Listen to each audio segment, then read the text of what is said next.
اعوذ باللہ من الشیطان الرجیم بسم اللہ الرحمن الرحیم الصلاۃ والسلام علیکہ یا رسول اللہ وعلی آلک و اصحابک یا حبیب اللہ۔ ملتان سے ایک بہن نے سوال کیا ہے کہ کیا نفاس کی حالت میں قرآن پاک کی تلاوت ہم کر سکتے ہیں یا کوئی ایک سورت پڑھ کر بچے کو ہم دم کر سکتے ہیں؟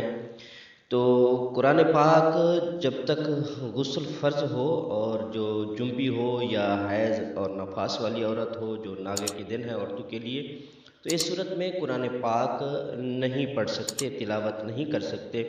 قرآن مقدس وہ عظیم کتاب ہے اور اس کو پڑھنے یا چھونے کے لیے پاک ہونا ضروری ہے۔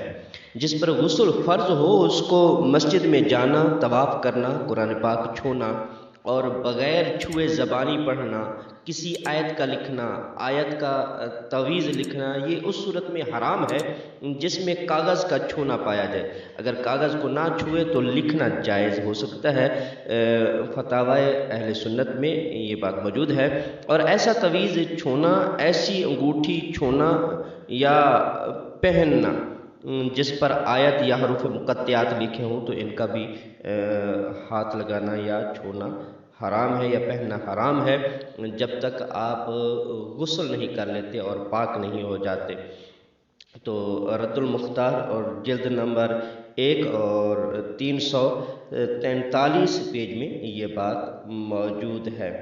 اور اسی طرح قرآن پاک کی آیت دعا کی نیت سے یا تبرک کے لیے، مثلا بسم اللہ الرحمن الرحیم یا ادائے شکر کے لیے الحمدللہ رب العالمین، یا کسی مسلمان کی موت یا کسی قسم کے نقصان کی خبر سن کر انا للہ و انا الیہ راجعون، یا ثنا کی نیت سے پوری سورۃ فاتحہ یا آیت الکرسی یا سورۃ الحشر کی آخری 3 آیات پڑھیں اور ان سب صورتوں میں قرآن پڑھنے کی نیت نہ ہو تو کوئی حرج نہیں ہے۔ ہاں، اگر یہ فتاوی عالمگیر اور جلد نمبر 1 صفحہ نمبر 38 میں یہ بات موجود ہے۔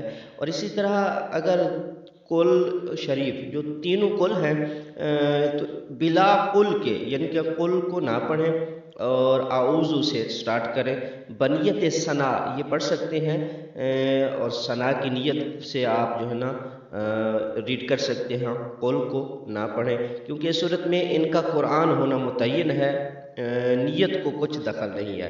بہار شریعت کا جو حصہ 2 ہے اور 43 بریلی شریف میں کا جو مطبوع ہے اس میں یہ بات موجود ہے۔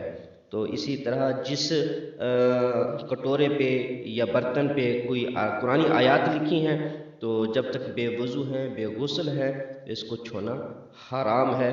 اور ہاں، ناپاکی کی حالت میں درود شریف پڑھنا، دعا پڑھنا، ذکر کرنا، استغفار وغیرہ کرنا اور اذان کا جواب دینا یہ جائز ہے، آپ دے سکتے ہیں۔ بہار شریعت کی 2 جلد اور صفحہ نمبر 43 میں یہ بات موجود ہے۔ تو قرآن پاک پڑھنا یا قرآن پاک پڑھ کر کوئی سورت پڑھ کر بچے کو دم کرنا یا اس کا لکھنا، یہ سب اس صورت میں ناجائز ہوگا اور حرام ہے۔ لہٰذا جب تک عورت حیضہ ہے یا غسل جنابت ہے یا پھر نفاس کی صورت میں ہے، چاہے مرد ہو، جنبی ہو یا عورت، جنبی کی صورت میں، نفاس یا حیض کی صورت میں قرآن پاک کو چھونا اور پڑھنا، تلاوت کرنا یہ جائز نہیں ہے۔ ہاں، ذکر کر سکتے ہیں، درود پاک پڑھ سکتے ہیں اور اس کے لیے کل یا وضو کر لیں تو زیادہ بہتر ہے۔ اللہ پاک ہم سب کے لیے آسانیاں پیدا فرمائے، آمین۔ وآخر دعوانا ان الحمدللہ رب العالمین۔